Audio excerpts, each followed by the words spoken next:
Bueno, Gabriel Medina, Universidad Autónoma de la Ciudad de México, nos va a leer nos va a dar una ponencia que se llama Ideas que transitan la calle, geopolítica, gobernamentalidad y sociedad en Chile.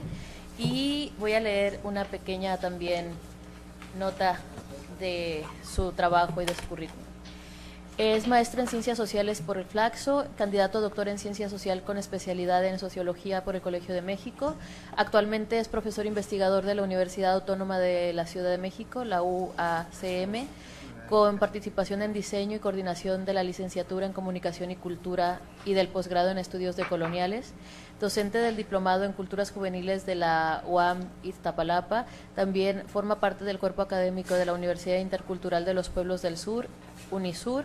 Ha fungido como coordinador del Seminario de Investigación en Juventud de la UNAM y como profesor para el posgrado Políticas Públicas para el Desarrollo de la Universidad de Bolonia en Italia y la Universidad de San Sebastián en Chile, así como del Magíster en Salud Pública de la Universidad de Parma de Italia y la Universidad Nacional Mayor de San Marcos en Perú y la Universidad de Cuenca en el Ecuador.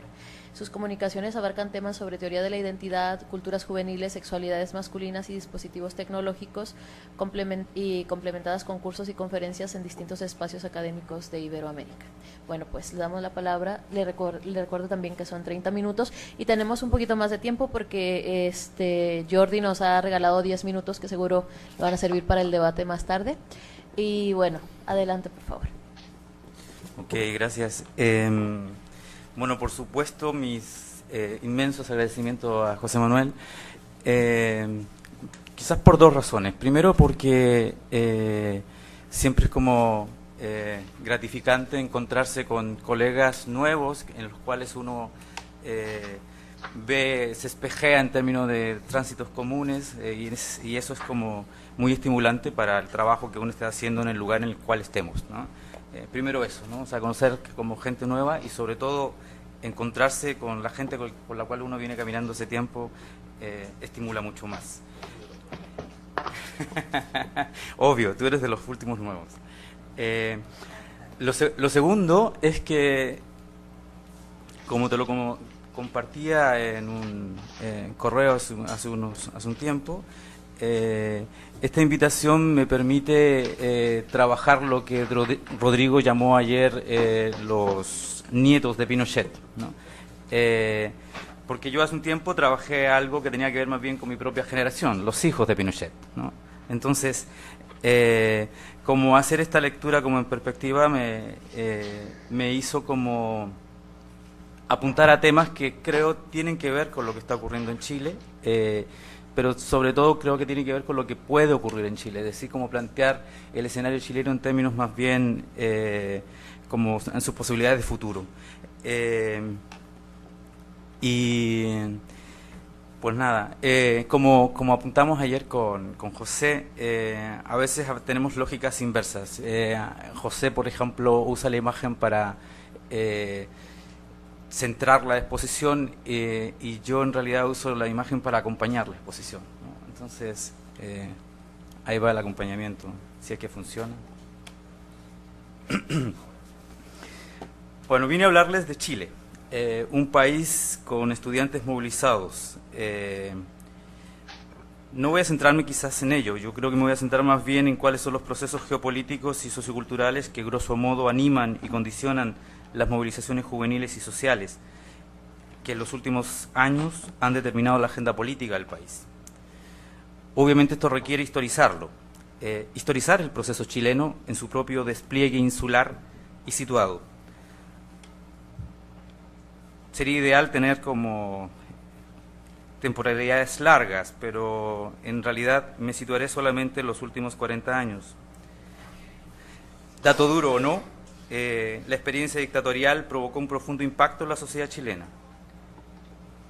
Voy a argumentar de que la espectacularidad política de las movilizaciones estudiantiles del 2011 a la fecha y sobre todo su potencial transformador deben analizarse y explicarse en el marco de la resistencia que los estudiantes vienen dando de los años 80 contra el modelo neoliberal que legó la dictadura y sobre todo contra la institucionalidad que ese modelo creó.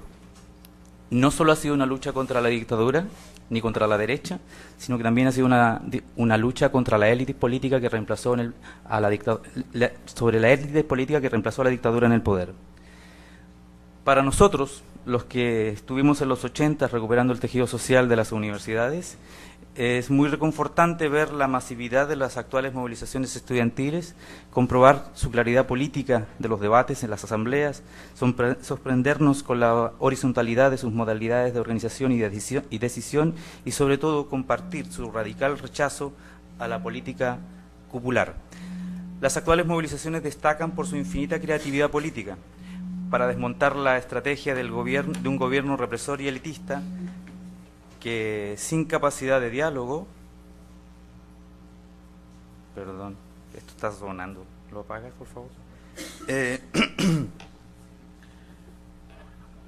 Ha permitido crecer una protesta con profunda densidad política, con alegría, colorida, descaro y lucidez discursiva, que logró en pocos meses seducir a todo un país. En su mejor momento, la protesta estudiantil alcanzó más del 70% de aprobación en la población. La marcha de los paraguas, el besatón por la educación, el thriller por la educación, el suicidio simbólico, las 1800 horas por la educación que hablaba Rodrigo, descolocaron y silenciaron a la élite política, no solo al gobierno, sino que también a la oposición. Al grito de educación gratuita, pública y de calidad, lograron exhibir las injusticias del modelo neoliberal y evidenciar las responsabilidades de la clase política. En las demandas estudiantiles pareciera haber una aparente tensión. Su reclamo se podría interpretar tal como lo hiciera el filósofo Santiago Castro Gómez al movimiento colombiano que en la misma época se levantó en ese país, como una demanda para integrarse, para ser parte de un sistema social excluyente y degradante. Pero a diferencia de las colombianas, el reclamo de las juventudes chilenas es más estructural y complejo. Es un reclamo al poder legislativo, a sus propios representantes en el Parlamento, por haber permitido la prolongación de un sistema de lucro, por no haber cambiado las leyes que el país heredó de la dictadura. Concretamente, la protesta reclama el término del principio de subsidiariedad que los Chicago Boys y la dictadura se impusieron al Estado. ¿Qué persiguen entonces las juventudes chilenas? ¿Integración o transformación social? La crítica de Castro Gómez puede tener sentido para el caso colombiano, pero no para el chileno, porque dada la institucionalidad que tiene el país, la integración social de las juventudes impone necesariamente transformar el sistema. La escena política chilena, que hace unos años pareciera haberse desplegado principalmente en los medios, en el gobierno y en el Congreso, ha sido sacudida en sus cimientos por las juventudes, por su despliegue organizativo, por la cobertura mediática que han logrado con sus movilizaciones, por su apropiación de las tecnologías que aceleró los procesos y precisó la masividad de su respuesta. Cabría señalar que en el caso chileno, desde el año 2009, los jóvenes tienen un 96% de acceso al Internet, es decir, es la manera más extendida de comunicación. La democratización de sus procesos de decisión, la ética y corrosiva crítica a la clase política, especialmente a quienes derrotaron a la dictadura y en los últimos años se coludieron con la derecha para consolidar un sistema injusto. Y obviamente, lo que ha salido acá, sobre todo con los señalamientos de Roxana, la emergencia del liderazgo incuestionado de figuras emblemáticas que se instalaron incluso en la prensa mundial. Obviamente, hablo de Camila Vallejo sobre todo, quien hoy embarazada de 8 meses, ¿ya?, postula un cargo parlamentario como parte de la coalición de las fuerzas políticas que consolidaron el modelo neoliberal chileno. También hay otras figuras. Rodrigo nos hablaba de Giorgio Jackson, de Gabriel Boric, habría que sumar a Francisco Figueroa, quienes, al igual que Camila, están postulando a cargos de elección parlamentarios, pero a diferencia de ella, que lo hace como parte del Partido Comunista y en coalición con los otros partidos que gobernaron el país durante los últimos 20 años, estos chicos lo hacen por fuera de los pactos políticos y mantienen de manera consistente una crítica cerrada hacia los cómplices del orden social desigual que existe en el país, es decir, hacia el Parlamento. Regreso a la posibilidad de su emergencia. Recuperar las prácticas de resistencia de los años 80 posibilita resquebrajar las políticas de desmemoria que los gobiernos de la Concertación instalaron en el país desde el primer día que se recuperó la democracia. La sociedad chilena, a través de los años 90, presenció atónita el cierre de los medios de comunicación más significativos en la lucha contra la manipulación informativa y cultural de la dictadura. APSI, Análisis, Fortín Mapocho, La Bicicleta, entre otros medios, cerraron por la asfixia económica que les aplicó los gobiernos democráticos, quienes seguían contratando publicidad en los diarios de derecha. Hoy, con excepción de algunos portales digitales, los medios de comunicación impresos y electrónicos del país pertenecen a consorcios promotores del modelo neoliberal y muchos de ellos siguen siendo colaboradores y defensores de la dictadura. Ello explica por qué la televisión y prensa nacional se coludiera con los gobiernos para estigmatizar la protesta pacífica y asociarla con vandalismo, caos y anarquismo. Sin duda, la clase política también tiene mucha responsabilidad por la impunidad que ha tenido la prensa nacional en los últimos 40 años por su abierta complicidad en la difusión de los montajes que armaba la dictadura para justificar los asesinatos de los disidentes políticos. Recién este año, solo recién, 40 años después, Agustín Edwards, el dueño del Mercurio y principal artífice del golpe militar, está siendo llevado a la justicia por su responsabilidad en el golpe militar. El Chile que nació del laboratorio construido por Milton Friedman y los Chicago Boys es un referente de globalización económica y triunfo cultural neoliberal.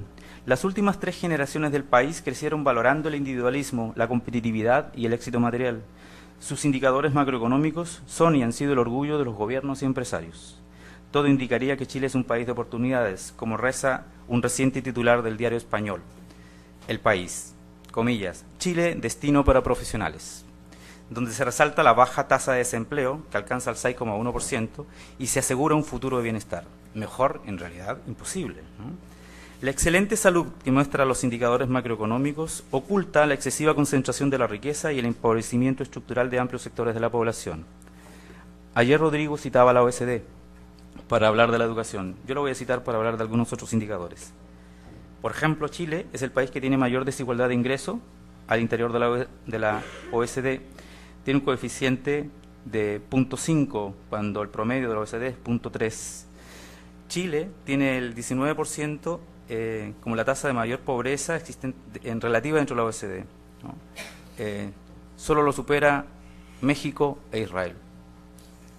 El 38% de los chilenos reporta que le es difícil o muy difícil vivir de sus ingresos. Ello explicaría por qué las familias chilenas viven endeudadas, no solo por la educación, sino para satisfacer sus necesidades más mínimas. De ahí los fraudes de las casas comerciales que, sin avisar a sus clientes, les suben los intereses, se coluden en los precios y los estafan con total impunidad. Por eso, los chilenos consideran que el país está más cerca del desarrollo, 55% de ellos, que de terminar con la desigualdad, 28%. Esta expectativa de desarrollo con desigualdad explicaría que el modelo económico ha producido una sociedad escindida entre un reducido grupo que se beneficia del sistema y la gran mayoría que lo padece. Es un padecimiento compartido. 2 de cada 10 chilenos presentan síntomas depresivos que pueden provocar incluso una incapacidad funcional. El 85% de los jóvenes escolares reconocen que han experimentado bullying en sus escuelas. Entre 1992 y 2007 se pasó de 23.000 a 47.000 personas en sistemas de internación penitenciario. Chile, junto con Corea del Sur, es el único país que aumenta de manera constante el suicidio de niños y jóvenes. 1 de cada 4 niños y jóvenes de Santiago reportan que en su familia hay un trastorno de algún tipo. Casi todo, la mayor parte de ello es un trastorno mental, es decir, la depresión. Los jóvenes chilenos inician el consumo de alcohol 2 años antes que el promedio mundial. A los 12 años los jóvenes chilenos ya se están emborrachando. Y las principales causas de muerte de las juventudes chilenas son el suicidio y el homicidio. Chile es en realidad un país con muchas violencias. En pocas palabras, las movilizaciones estudiantiles se dan en un contexto de crisis social, aunque de baja intensidad, generalizada. Es una crisis instalada en las dimensiones estructurales de la vida, en la educación, en el sistema de salud y previsional, en el sistema judicial, en el mercado laboral, en el sistema político y en los medios. Solo la derecha puede ser ciega que no vea motivos para que exista una crítica al sistema. habría que ser realista. Es una crítica que surge y crece fuera de los espacios institucionales, destinados a monumentalizar la memoria, como el Museo de la Memoria y el Informe Rating. En agosto del 2012, el vocero de la Confederación de Estudiantes, Noam Titelman, al igual que Rodrigo, señaló ayer que la mayoría de los universitarios que hoy participan en las movilizaciones protagonizaron la llamada Revolución de los Pingüinos. Para ellos, o para él, al menos para Noam, así lo explicitó, explicaría la gran capacidad organizativa y política de la movilización estudiantil actual. La afirmación es correcta, pero la interpretación es fallida. La Revolución de los Pingüinos tiene antecedentes que se remontan a los propios orígenes de la privatización y del lucro de la educación, y que nos remite a los tiempos de la dictadura. La LOCE, la ley que nos hablaba ayer Rodrigo, es de marzo del 1990. En realidad, del 10 de marzo, es la última ley que emite Pinochet. Pero en realidad es una ley que no da inicio a la privatización, sino más bien a su profundización. Porque, Rodrigo lo dejaba claro ayer, el principal ataque que tiene la educación pública en Chile es la propia Constitución de 1980, que le quita su cualidad de derecho universal y lo traslada a este derecho de libertad de elección, ¿no?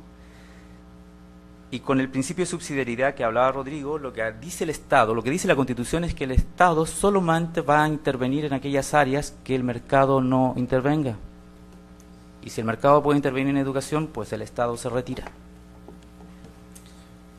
Quizás lo que le faltó plantear a Rodrigo ayer es que el siguiente ataque, y quizás más estructural, fue el decreto con fuerza de ley publicado el 20 de enero de 1981. Porque ese decreto modificó la regla del financiamiento del sistema universitario, al menos. Cambia lo que se conocía hasta aquel momento como tasas diferenciadas en términos de la capacidad de pago de las familias por un precio fijo en las carreras. Entonces ya no dependía, el estudiante ya no pagaba en función del ingreso de la familia, sino que pagaba lo que costaba la carrera a la cual postulaba.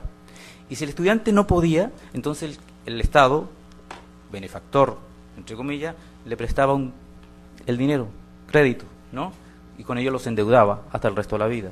Que le empezaba a cobrar 2 años después de haber salido de la universidad, terminada o no la carrera. Ese era un problema de los chicos, no del Estado, ¿no?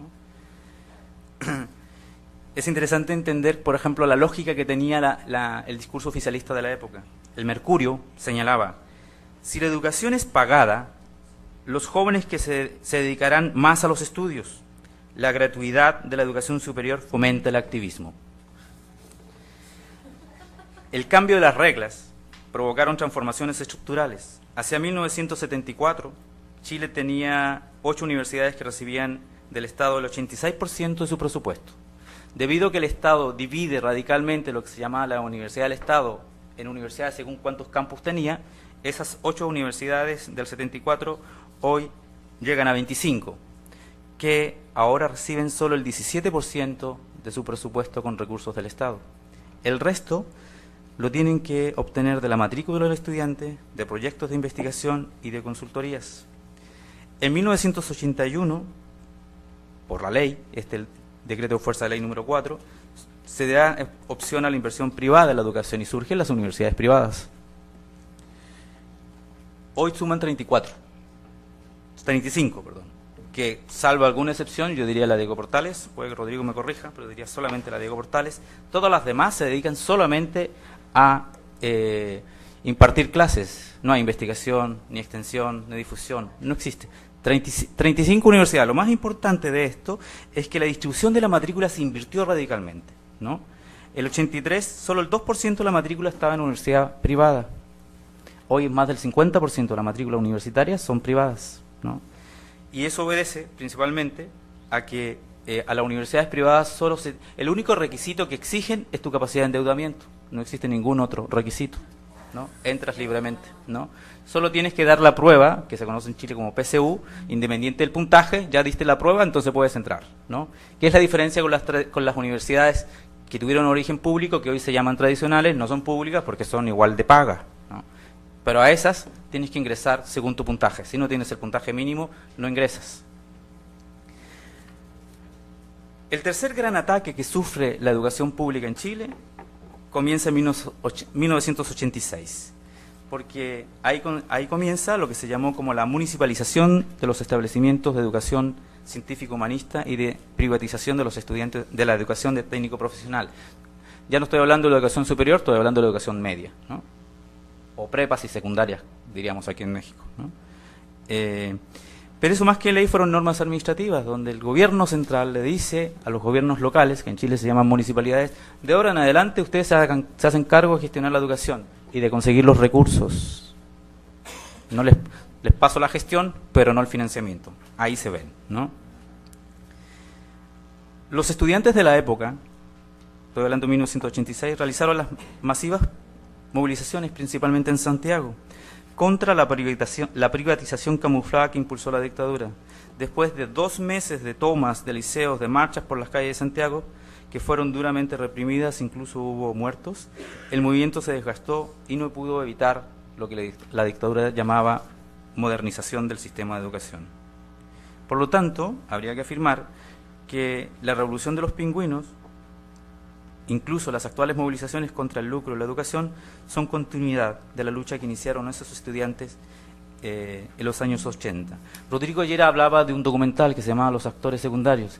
Es muy conmovedor, sobre todo para la gente que estuvimos en esa época, porque es un documental que se basa en la experiencia que tienen, más bien la vida que tienen ahora los estudiantes que en aquella época iniciaron las movilizaciones, ¿no? Entonces, hay una secuencia espectacular donde, por ejemplo, muchos de ellos van a un liceo que se tomaron cuando eran chicos, y pues estamos hablando de niños que tienen entre 13 y 17 años, 20 años, ¿no?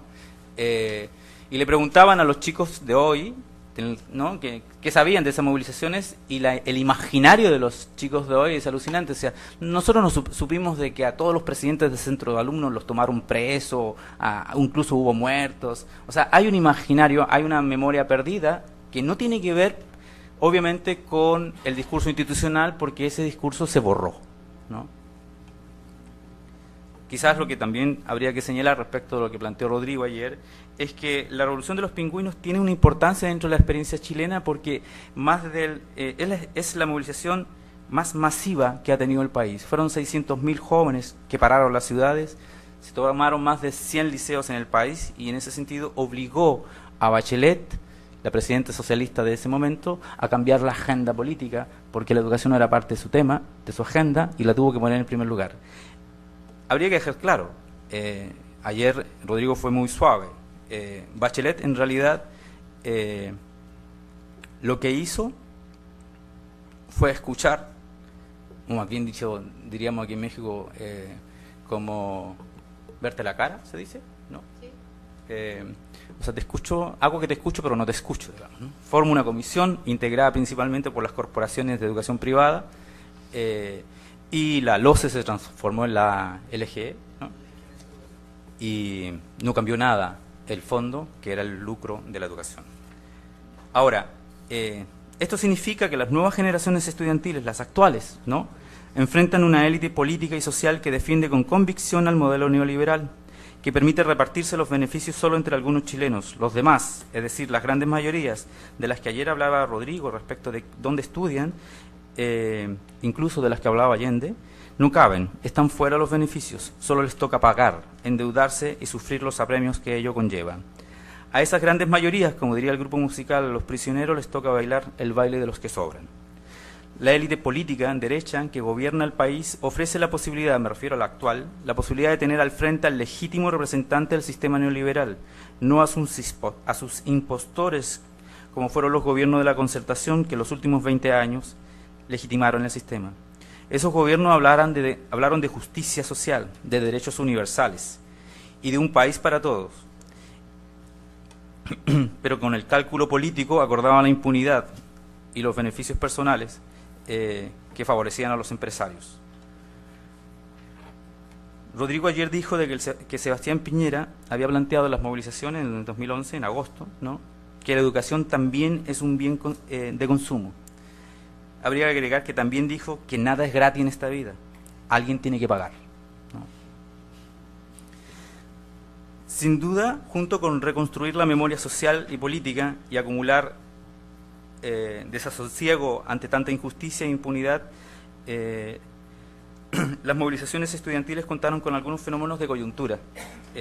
Al menos así me lo hicieron saber los chicos que entrevisté, que formaron parte sobre todo en la universidad de ese movimiento.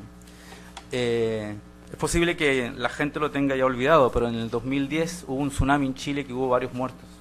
Y una de las cosas que más ocurrió, algo que aquí realmente es explosivo, pero que en Chile es más organizado en términos de las organizaciones, es que los primeros que fueron a asistir a los damnificados y los que organizaron trabajo social fueron los estudiantes. Ahí los estudiantes, ¿no? Rodrigo hablaba ayer del tigre de América.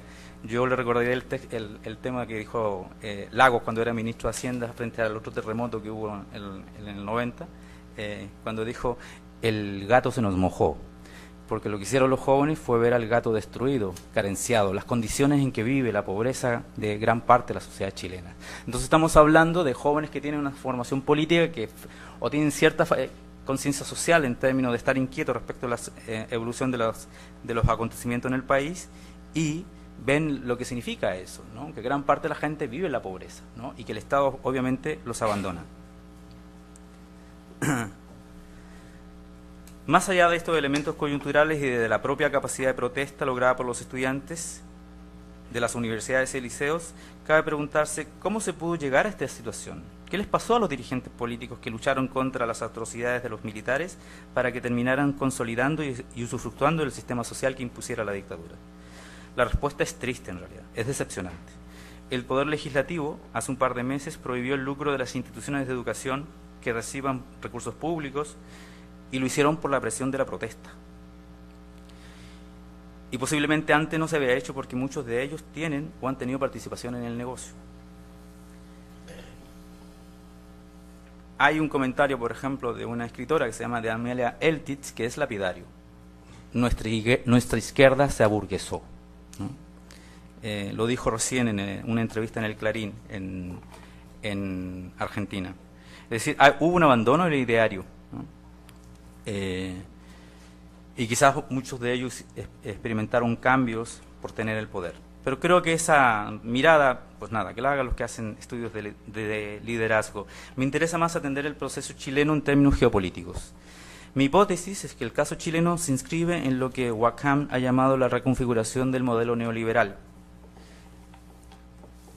operada vía la criminalización de la pobreza. Durante la dictadura, Milton Friedman y sus chicos hicieron de Chile un experimento de libre mercado con base en el desmantelamiento del estado de bienestar, la eliminación de todas las conquistas sociales de las clases populares y la violación sistemática de los derechos humanos fundamentales. Fue una operación posible porque era una situación de excepción. Estábamos en una dictadura. Lo mismo por el tsunami o las guerras, como explica Noami Klein. Pero son condiciones que no permanecen en el tiempo, por lo que la perpetuación del modelo más allá de las condiciones de excepción requiere otra operación, y la sociología cívica y la criminología social nos darían ciertas luces. En su trabajo, Noemi Klein abordó las alteraciones legislativas que hicieron de Chile un país neoliberal, pero nada dice de la operación de segregación social que inició en los años 80 en la capital del país y que por más de 10 años se tradujo en la erradicación de más de 150.000 personas que vivían en campamentos construidos durante el gobierno de la Unidad Popular en zonas céntricas y orientes de Santiago con una gran plusvalía inmobiliaria. Con la falsa promesa de casas definitivas, estas personas fueron sacadas de sus casas en horas de la noche y trasladadas en camiones militares y particulares a la periferia de la ciudad o a cientos de kilómetros de la capital, lejos de sus lugares de trabajo y de cualquier servicio de atención. Los historiadores César Leighton y Cristian Palacios inscriben esta operación en la concepción geopolítica de inicio del siglo XX que planteara Rudolf Kellen en 1916. Esto es que el Estado debe establecer una relación de control con el territorio como un órgano viviente, cuyas fronteras y componentes deben moverse en función de los intereses de la nación. Este principio geopolítico y mecanismo de segregación social demostró su eficacia deshumanizadora durante la Alemania nazi, que buscó borrar a gays, gitanos y judíos. En el Chile dictatorial buscó borrar a los pobres. Me imagino que los que van a Santiago, sobre todo los que llegan por el aeropuerto, la pobreza no se ve, ¿no? y no se ve. No se ve porque hace 40 años comenzó su segregación, su expulsión hacia afuera. Esa misma concepción, pero bajo otra modalidad, reaparece a inicios de los años 90, impulsada por uno de los principales exponentes de la nueva cara del neoliberalismo. Me refiero a Rudolf Giuliani, con su política de tolerancia cero. No tengo tiempo para detenerme en lo que significó para las comunidades latinas y afromexicanos los estragos que produce esta política, ¿no? Pero sí sería, por ejemplo, no me queda mucho tiempo, entonces voy a dejar esto en términos de su articulación.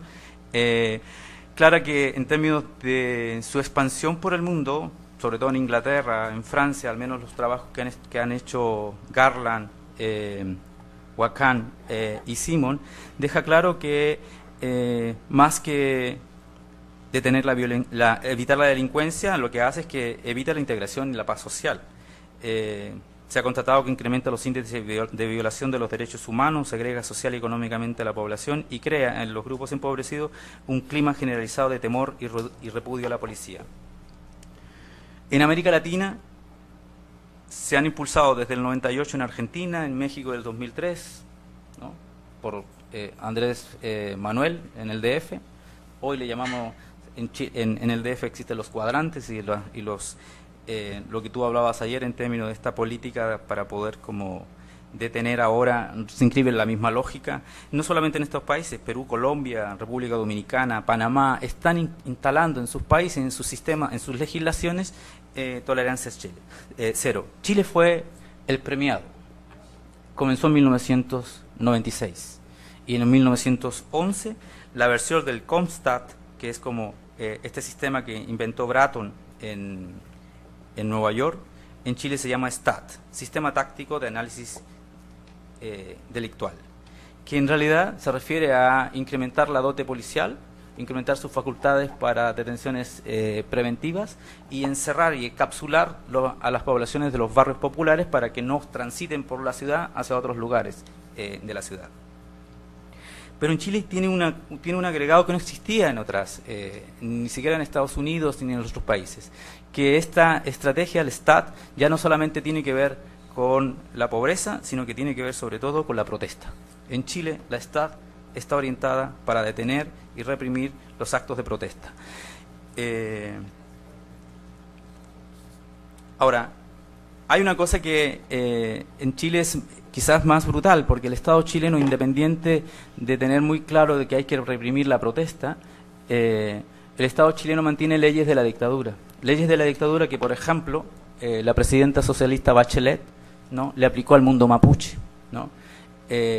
Bachelet es la primera que utiliza una ley, la ley de seguridad interior del Estado, que es una ley que genera Pinochet para reprimir y detener la protesta social, de la cual fue parte la propia Bachelet. Es la única persona que se la ha aplicado, y hoy se la siguen aplicando los gobiernos de derecha, a los mapuches. Es decir, el Estado chileno no solamente es un Estado elitista en términos sociales, sino también es un Estado racista en términos de segregación y reprimir la protesta de los mapuches, que busca reivindicar o recuperar sus tierras ancestrales. ¿Ya se acabó? Sí, pero bueno, un minuto y... Dale. Lo que me interesa quizás resaltar en términos de el minuto que me falta, aunque el video, bueno, ya está los 30 minutos, es decir, de que el tema de la Asamblea Constituyente, como señalaba ayer, la cultura chilena, en términos de su historial insular, es una cultura política que reivindica de manera natural que el ejercicio de la política se hace desde las instituciones.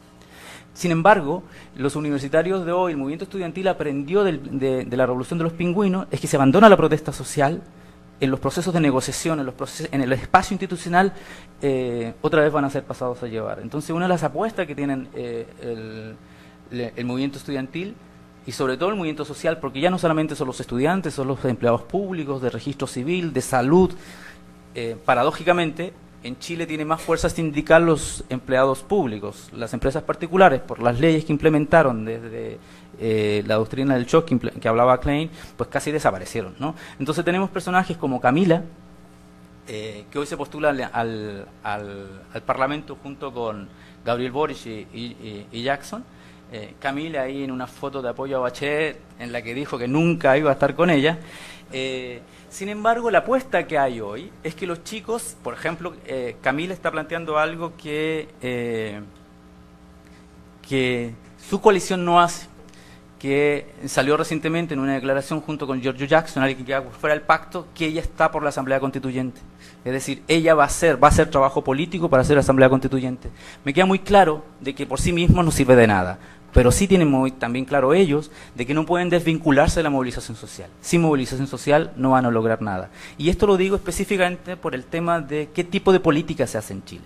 O sea, la política chilena siempre desde la dictadura ha sido para recuperar sus instituciones, para recuperar la normatividad de la cultura republicana que a este país pareciera darle sentido a su trabajo en el presente, y en ese sentido construir un futuro donde esa Asamblea Legislativa construya una constitución donde haga posible un mundo donde quepan todos los mundos, incluidos los mapuches que hoy están fuera.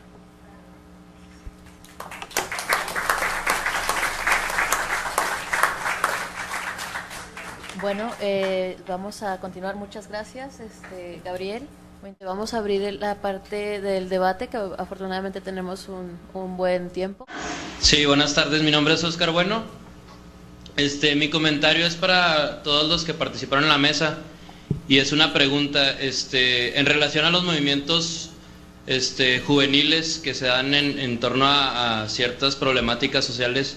¿Cuál sería el reto desde la academia y desde estos mismos movimientos para generar nuevos procesos de medición en relación al desarrollo social o al desarrollo humano, enmarcado en estos indicadores que casi siempre son de carácter cuantitativo y que según las teorías críticas del desarrollo pues se tendría que pensar en indicadores más en el ámbito local y más a partir de experiencias particulares que impliquen cuestiones mayormente socioculturales? Entonces mi pregunta sería esa: ¿cuál es el reto desde la academia y desde los movimientos para generar este tipo de propuestas que generen nuevas maneras de medir en cierta manera el nivel de desarrollo? Gabriel Medina, ¿no? Sobre Chile, yo siempre que oigo a los chilenos no tengo ningún problema, pienso en el mar que le quitaron a los bolivianos y digo, a ver cuándo lo ponen ahí, o sea, además del thriller por la educación, que pongan, devuélvanle el mar a los bolivianos. Pero esto es una metáfora, ¿Cómo son, O sea, es una metáfora para romper el hielo. Efectivamente, si hemos seguido las revueltas chilenas y con admiración, porque desde antes por la educación, etcétera, etcétera, no ya los que resistieron a Pinochet, ¿no? Que habían unas fotos ahí de Pinochet que no sé si era apología o ilustrar el periodo ese, pero a lo que te voy es esta paradoja que surge al final. O sea, la imagen que teníamos de los jóvenes chilenos rompiéndose la cara por la educación, sí es un símbolo mundial que hay que agradecer, ¿no? A ver si se contagia un poco. Lo que me rompe los esquemas, oyéndote a ti, ojo, no eres el culpable, es efectivamente el papel que juega Bachelet, que de repente aparece entre las mujeres políticas entre las 100 mujeres más importantes del mundo mundial, creo. Y ves que hace este tipo de políticas, entonces comienza a patinar, ¿no? O sea, la esquizofrenia esa de qué está pasando en Chile. Y cuando veo a Camila embarazada de 8 meses, como dices tú, apoyando a Bachelet, entonces la pregunta aquí es, ¿qué le ocurre no a la juventud chilena, sino a toda la juventud? O sea, acaban aburguesándose y tarde o temprano acaban de ser antisistemas, acaban introduciéndose en el sistema. Me gustaría que hicieras entonces una lectura así, no provocativa como la de Jordi, sino este movimiento juvenil. Tú decías, vamos a tener una perspectiva de 40 años. ¿Tú cómo lo ves? ¿Que como todos va a ser digeridos por los jugos gástricos del sistema? ¿O tú le ves que va a haber continuidad? O sea, que el ejemplo de estas generaciones, insisto, de las que pasaron por el Estadio Nacional de Fútbol hasta la actualidad, o sea, se va a ir reproduciendo ese tipo de germen de protesta de la juventud chilena. Esa foto que pusiste, no la de Pinochet, sino la de Bachelet con Camila, a mí me hace no dudar, ojo, pero me gustaría que hicieras un análisis, ¿no? ¿Cómo ves tú el futuro? Claro que José Manuel Valenzuela dice que el futuro ya fue, ¿no? Pero ¿Cómo ves ese movimiento juvenil? O sea, ¿va a acabar triturado? ¿Va a seguirse reproduciendo? Sí, mi nombre es Imuris Valle y bueno, coincido mucho con Gabriel. Me parece que es súper importante escuchar en México no una, sino dos y todas las ponencias que se puedan sobre Chile, porque efectivamente ha sido la punta de lanza de este modelo que tienen, ¿no?, todos los años ustedes como escuela para nuestros gobernantes.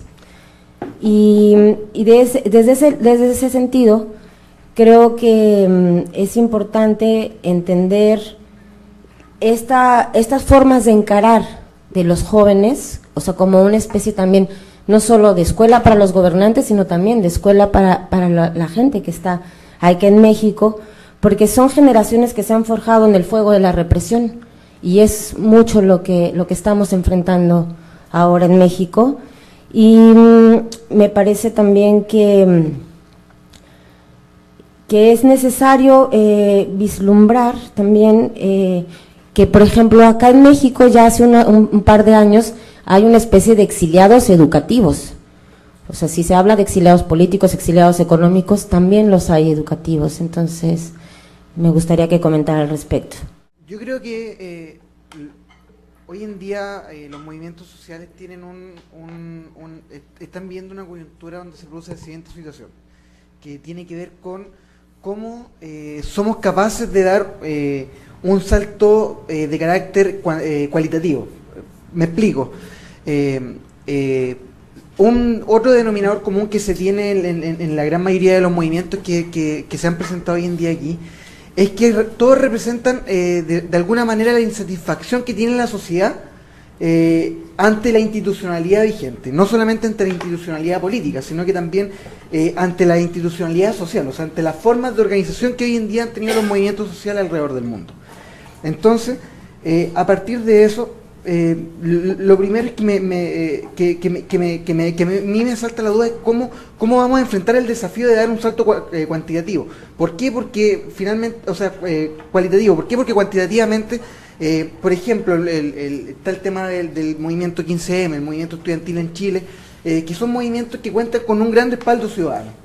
Y ese respaldo ciudadano viene en su mayoría por personas que se ven, que no ven satisfacidas sus aspiraciones a través de los conductos regulares.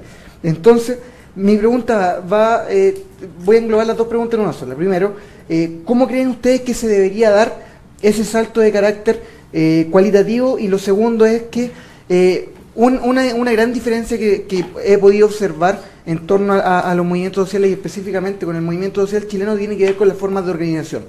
En Chile, no se... para dejarlo, para que quede bien claro, en los últimos años no se dio una nueva forma de organización, sino que más bien se retomaron formas tradicionales de organización social. Es decir, la dictadura que eliminó a través de la fuerza todo tipo de organizaciones, yo creo que ahí Gabriel lo sabe muy bien porque él fue parte de todas estas luchas por recuperar todos estos espacios de participación en los años 80. Hoy en día los estudiantes en Chile volvimos a recuperar, o sea, por ejemplo, el tema de las federaciones como forma de organización a nivel estudiantil, y mi pregunta es, o sea, ¿es la asamblea el objetivo, la aspiración máxima de organización social al cual aspiramos, o finalmente se necesita hoy en día repensar este tipo de formas de organización? ¿Y cuál sería, creen ustedes, el objetivo que tienen hoy día los movimientos sociales para poder darle una estructura sólida que permita finalmente conseguir los objetivos que se plantean? Porque es a través de esta estructura orgánica, en mi opinión, que se consiguen, que se puede conseguir un mejor direccionamiento para un movimiento. Entonces esa es mi pregunta. Una, ¿cómo se puede dar un salto de carácter cualitativo? Y lo segundo, para dar ese salto cualitativo, ¿cuál es la mejor, o cuál creen ustedes que es la dirección que están tomando hoy en día los movimientos sociales con respecto a las formas de organización? Bueno, para Gabriel, me gustó muchísimo tu intervención. Yo quisiera pedirte, si es posible y si queda tiempo, que hablaras un poco más profundamente en torno a los comedores, en torno al reparto de condones, en torno al salón que tenían para hacer el amor, ¿no? en lo que marchaban, entraban, etcétera, etcétera, porque me parece que ahí también hay prácticas de autonomización de estas culturas políticas, ¿no? Que mostraron por primera vez una posibilidad de articulación entre la práctica política y la reivindicación del placer y de lo cotidiano, ¿no? Me gustó muchísimo, me ayudaste a pensar cuando colocas lo del terremoto, porque me parece justamente como el desastre, que lo vimos en el caso de Pablo Benson, reactiva muchísimo, ¿no? La participación, como el desastre es un articulador de acción y de conciencia colectiva, ¿no? Bueno, hay temas muy diversos. Yo quizás el primero, que es el que pregunta la persona que está en la otra sede, sobre los retos que estos movimientos, más bien los retos un poco del presente, sobre nuevas formas de medición. Yo creo que hay bastante construido al respecto. No voy a ahondar, pero me parece que incluso esta misma mesa, quizás con algunas excepciones, ha aportado de un lugar, yo diría, no estadístico. Todo rompe, o sea, no hay ninguno acá que se esté instalando en ese lugar. Sin embargo, me parece que tampoco es un tema de abandonar lo estadístico, tiene que ver más bien con que lo estadístico es un registro que permite como leer, complementar una lectura, yo diría, mucho más compleja, pero no creo que nos quedemos más bien en una lectura siempre estadística. Me parece que creo que el desafío está más bien en otro lugar, que ayer lo mencionábamos, ¿no? O sea, cómo nombrar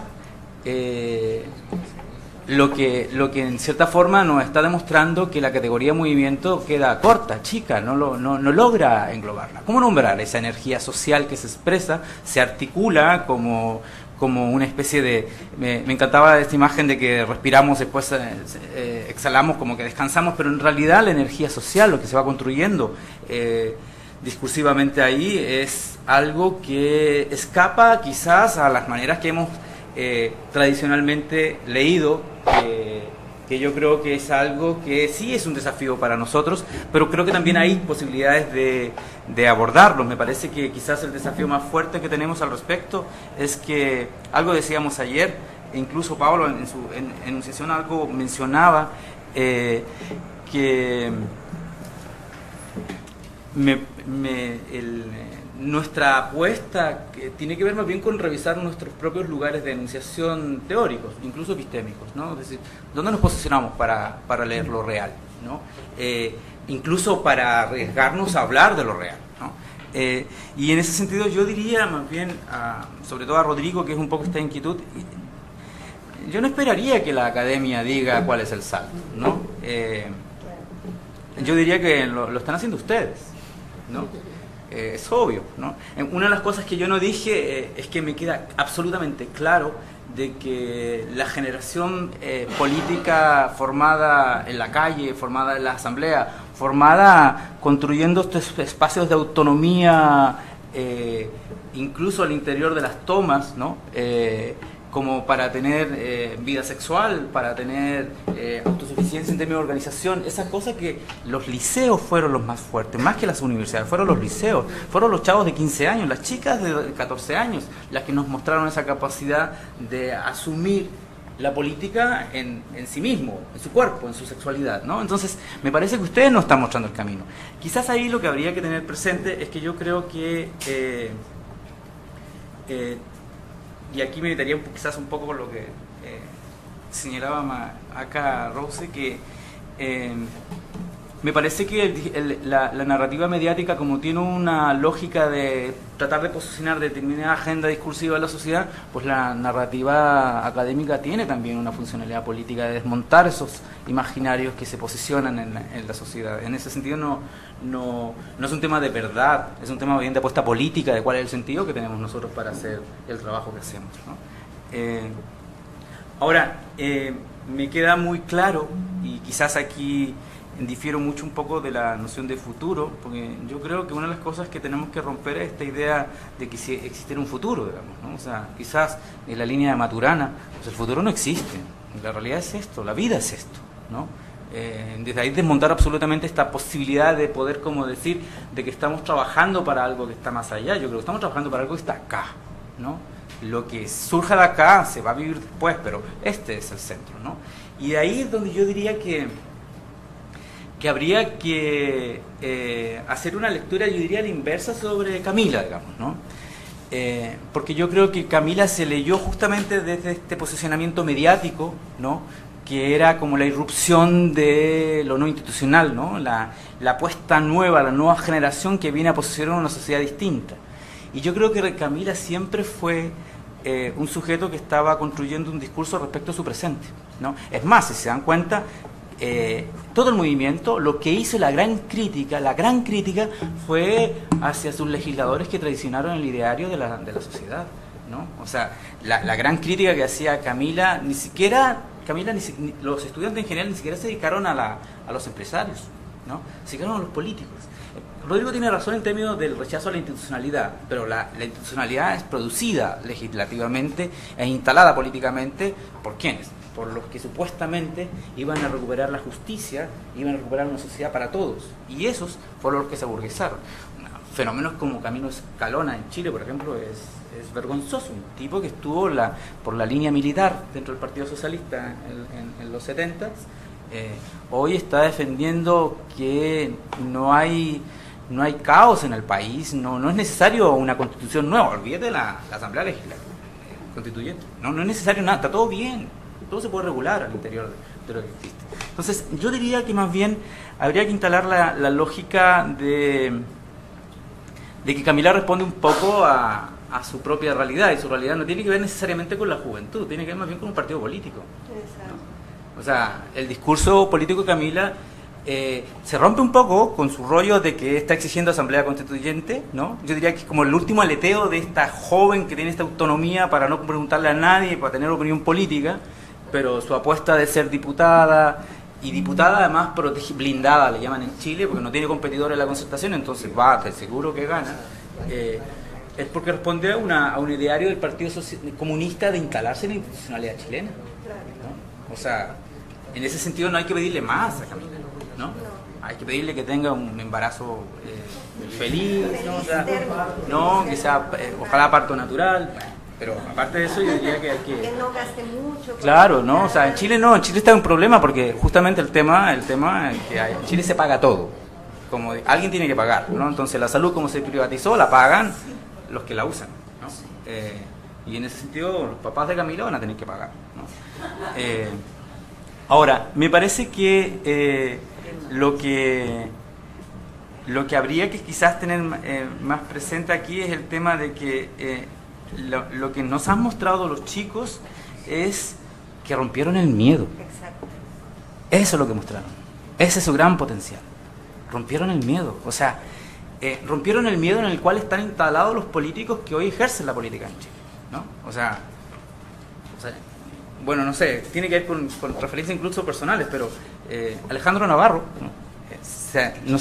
Nos amarrábamos encadenados en actos de protesta en la Universidad de Concepción, cagados del miedo. Teníamos mucho miedo. En cambio, si uno ve a los chicos de ahora que no se ponen capucha para saltar sobre los polis y tratar de golpearlos cuando el poli lo golpea, ¿no? Y aquí es donde yo siento que el sistema ha sido muy inteligente, ¿no? Porque el discurso del anarquismo, del caos, de la violencia, de la destrucción, no solamente es producido en términos narrativos, es producido en términos de inteligencia política. Todos sabemos, ¿no? De que los infiltrados que hay en las marchas, ¿no? Son los que provocan... yo no logré encontrar una imagen que encuentro bellísima que hizo Quino, donde hay una marcha gigante, ¿no? Y en la punta de la marcha, ¿no? Hay como 3 enmascarados golpeando un coche y toda la prensa está enfocada hacia los enmascarados. Es muy famoso. Eso es la prensa. Eso, pero no creo que sea una cosa casual, es absolutamente intencional. Y en ese sentido me parece que la capacidad de poder romper esos lugares tiene que ver con lo que ustedes han hecho. En Chile lo hicieron de una manera maravillosa para todo el mundo, porque los 1.800 horas respondían a los 1.800 millones que se necesitaban para poder hacer una educación pública. Es decir, lo estético no está carente de lo político. En Chile tiene una intencionalidad política muy clara, y creo que en Brasil igual, ¿no? Pero, o sea, en ese sentido me parece de que en realidad el discurso de la academia, si no se basa, si no se construye en base de cómo se van rompiendo en la propia acción política de la sociedad los sentidos que tienen, pues no tendríamos ninguna capacidad para construir categorías distintas a las que tenemos, ¿no? O sea, yo podría entender, por ejemplo, es posible que yo me equivoque con el colega que habló desde Barcelona, pero creo que a él le queda fuera lo que ocurrió en España, porque él está un poco atrapado en unas categorías que yo diría un poco decimonónicas, ¿no? O sea, hablar de clase obrera, ¿no? O sea, quedarse un poco atrapado en esa... pero a mí lo que me preocupa es que en la academia hay mucho de eso. O sea, es posible que acá nos sintamos un poco más relajados, no estemos tan asustados de romper un poco esa especie de exigencia ideológica de responder a una especie de futuro trazado, ¿no? Claro, pero me parece que en la academia hay mucho de esta especie de futuro trazado. Claro, y que, de profetizar. Exacto, ¿no? O sea, la preocupación que tenía, me encuentro súper sentida, ¿no? O sea, ¿de qué verdad? O sea, lo único que podemos hacer es como acompañar quizás la posibilidad de construir una mirada de lo que está ocurriendo, digamos, ¿no? Acercarnos a eso, ¿no? Y de ahí esta ambición desmedida que tienen las ciencias sociales de anticipar, ¿no? de proyectar, ¿no? Carácter mesiánico de la producción de realidad. Pero ni siquiera mesiánico, yo diría ideológico, o sea, como, no, para allá vamos y para allá tenemos que ir, o sea, Newton fue en el 17, por favor, dejémoslo morir tranquilo, ¿no? Abandonemos la teología del pensamiento, la teológica, la concepción teológica del pensamiento, ¿no? Entonces, creo que en realidad yo estoy súper agradecido de este lugar porque me he encontrado con gente que viene con mucha frescura y creo que sin esos aires nuevos, al menos los que estamos en la academia, pues nos podemos incluso anquilosar sin saber.